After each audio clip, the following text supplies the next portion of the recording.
Hello, hi, and welcome to the market update from 1st to 5th of July 2024.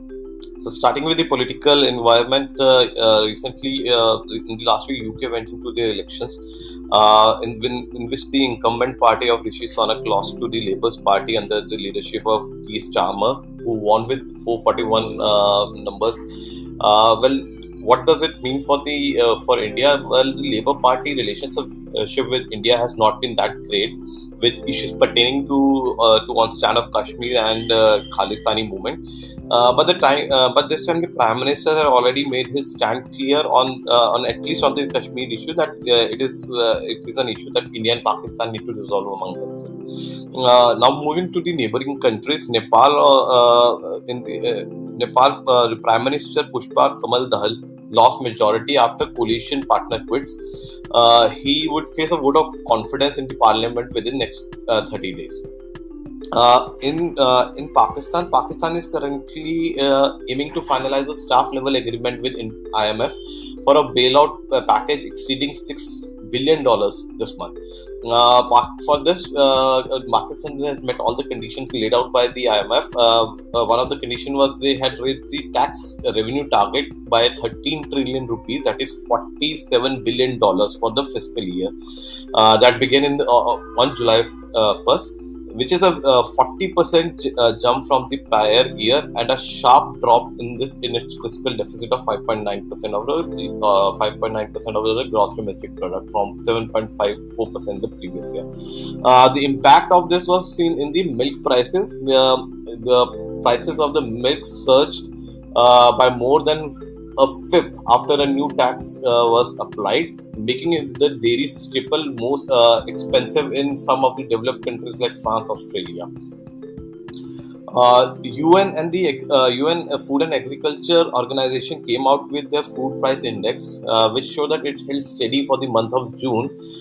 There was increase in prices of vegetable oil, sugar, and dairy products, which was offset by a fall in the price of the cereals. So the similar thing is happening in the context of India also, where we saw the vegetable and all the dairy product prices has been increasing, but the cereal prices have been constant for quite some time. If we look into Bitcoin, the Bitcoin prices fell by 5%. It started trading at $55,366.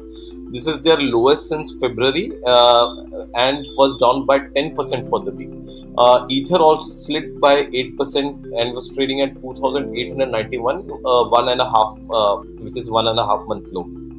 So the investors are fretting about the possibility that the Biden might lose to the Democratic presidential nominee after who are very much less pro crypto, and the market participants said that after their this is spooked by their first debate against the Donald Trump. Asia's came out with their factory activity. Asia's factory activity expanded in the month of June. There was a solid demand in the global economy and brightening prospect for the semiconductor output, as shown by the service. This makes policymakers some hope that the region can weather the hit from the Chinese softening demand. The IMF expects the Asian economies to have a soft landing, as a moderating inflation creates room for central banks to ease monetary policies to support growth. So their expectation of the growth even has slowed for this current year from the last year, where it was close to 5%, to this year, which would be 4.5%, and in the next year they are expecting a growth in the Asian economy by 4.3%. Now we move to the US 10-year Treasury bond yield. They are trading at currently at 4.2, a bit down from 4.3 from the last week, but still above in the range. If we look at how the markets in the majority of the countries, majority of the world is performing, they were positive for the last week. The US hit their US markets were on their lifetime high with in the range of 2 to 3%. The European market was up by 2%. In the Asian market, the rally was led by Japanese market. Nikkei market was up by 4%, followed by the Korean market, which was up by North Korean market, that was up by 2.8%. So somewhere in the range of 1.1 to 4%, the Asian markets was also up. Now we move to the oil prices. Oil prices are currently trading at the rate of $86.86 a barrel.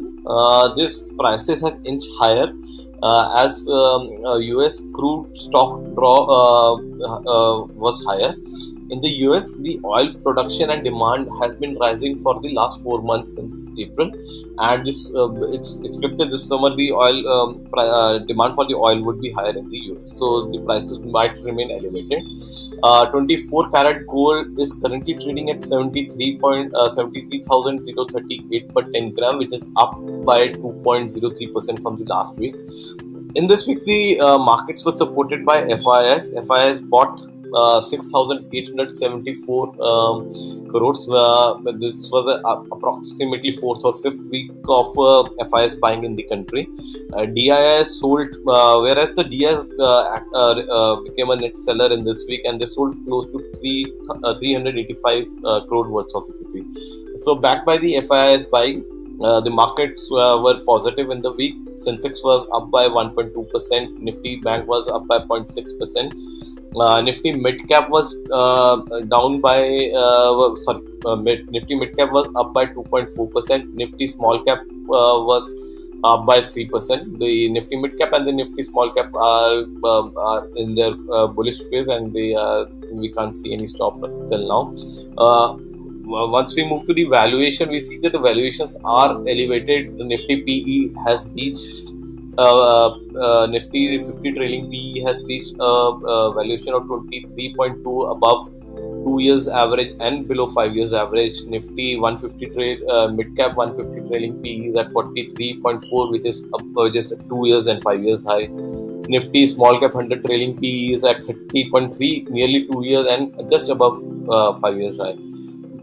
If we look at the Buffett indicator, which is the total market cap to the GDP, the ratio is at 106, which is moderate, showing that the markets are moderately overvalued. So the current earning season, as discussed in the last video also, is going to play a major role right now. If the earnings don't come in, then we are in a high value zone right now. The Indian 10-year government bond yield is currently trading at 6.993% of yield. The yield curve in the short, mid, and long term is flat. That is all from my side. Hope you liked the video. Do share, subscribe, and keep watching our video for more updates for more weekly updates. Thank you.